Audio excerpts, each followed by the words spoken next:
तो नमस्कार दोस्तों, आज जो है जिन पेशेंट का जो है बायलैटरल टेस्टिकुलर इम्प्लांट है, यानी कि दोनों साइड का माने स्क्रोटम जो है एम्प्टी है, तो हम उसमें जो है bilateral solid synthetic testicular implant करेंगे। इस तरीके के माने बॉक्स में आते हैं, और क्योंकि इनका दोनों साइड होगा तो दोनों साइड के लिए स्क्रोटल की साइज के हिसाब से हमने ये दो इम्प्लांट मंगवा के रखे हुए हैं।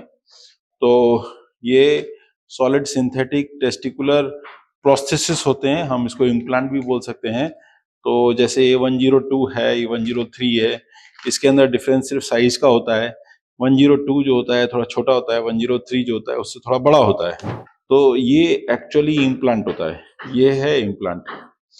और इसके पीछे भी वही स्लिप लगी हुई है, तो सीरियल नंबर और सारी चीजें होती हैं वो इसमें हैं, बैच कोड, सीरियल नंबर जो भी है इसमें सारी चीजें रहती हैं।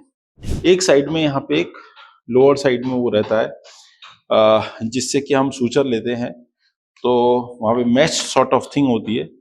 तो ये चीज है। ये solid synthetic testis is available in 3 size, 25x19 mm, 30x21 mm और 35x25 mm। ये 35x25 mm है, ये बिल्कुल यहाँ पे साफ साफ लिखा हुआ है। 35x25 mm है। 103 सबसे बड़ी वाली, यानी कि 3.5 सेंटीमीटर, यहाँ पे देख सकते हैं। ये यहाँ से लेके यहाँ तक का जो लेंथ है वो 3.5 सेंटीमीटर है, और इस पॉइंट से लेके इस पॉइंट तक, यानी कि लार्जेस्ट डायमीटर और लार्जेस्ट लेंथ वाला जो पॉइंट है 3.5 सेंटीमीटर से 2.5 सेंटीमीटर है। ये 102 है, यानी कि वो लेंथ और ब्रेड्थ है वो 30x21 है।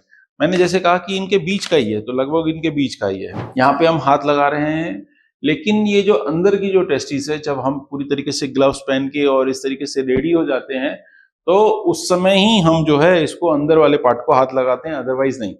और एक चीज है कि जब पूरी तरीके से प्रिपरेशन हो जाता है, उसी समय के लिए खुली जाती है, और बहुत ही कम समय के लिए खुली जाती है। उसी समय में ही इसको पूरा का पूरा स्क्रोटम को भी बंद कर देना होता है, और इसको यानी कि इन्वायरमेंट के अंदर इस अंदर वाले पार्ट को हमको एक्सपोज कम से कम करना होता है। तो ये चीज रही। इंडिकेशन एक्चुअली कॉमन ही इंडिकेशन है कि जिनकी टेस्टिस नहीं है तो उसमें करेंगे। ये रहा कॉन्ट्रा इंडिकेशन की एक्टिव इन्फेक्शन अगर हो तो वो हम यहाँ पे नहीं कर सकते हैं। इन्फ्लेमेशन हो, इन्फ्लेमेटरी डिजीज हो, या किसी वजह से अगर कोई एलर्जिक रिएक्शन हो, तो ये सारी चीजें हैं तो आज हम इनके अंदर करने वाले हैं। टोटल प्रोसीजर लोकल एनेस्थीसिया के अंदर होगा, क्योंकि पेशेंट का पहला एक क्वेश्चन था आते ही कि क्या आज मैं घर जा पाऊंगा।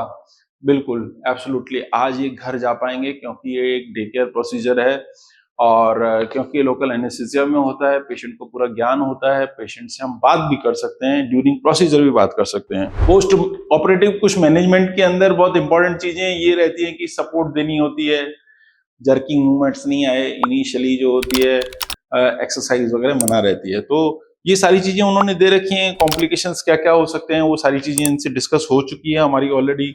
जिस पेशेंट की टेस्टिस एब्सेंट है या एनी हाउ की ऊपर है, यानी कि अनडिसेंडेड है, जिसको कि सेटिस्फेक्शन नहीं आ रहा है अपनी बॉडी इमेज से, साइकोलॉजिकली कॉन्फिडेंस नहीं आ रहा है, उसके लिए सच में ये वरदान है।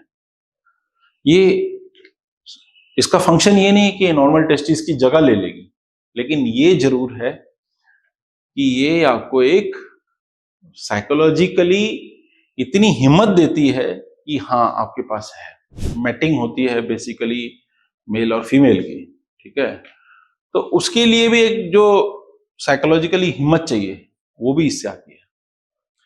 It can not be replace completely with the natural one, क्योंकि ये हार्मोन प्रोड्यूस नहीं कर सकती, ये स्पर्म प्रोड्यूस नहीं कर सकती, फिर भी बहुत कुछ दे सकती है।